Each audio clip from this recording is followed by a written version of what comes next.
Boa tarde, clientes, amigos do canal Orbital. Vou fazer mais um vídeo sobre o indicador WT3000. Toda a linha WT3000, tanto de DC, AC, como de inox ou ABS, tem essa função, que é a função contagem de peças, que é uma função bem simples, tá?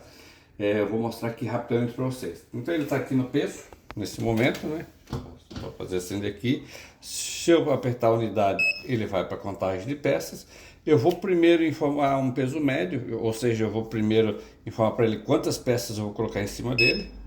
Vamos dizer que eu vou colocar aqui 50 peças, exemplo.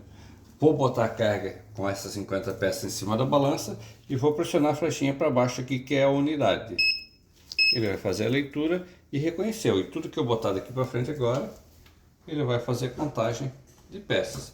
Se eu quiser retornar ao peso, eu vou só apertar a unidade aqui, ele retorna ao peso, e a unidade ele retorna a contagem de peças.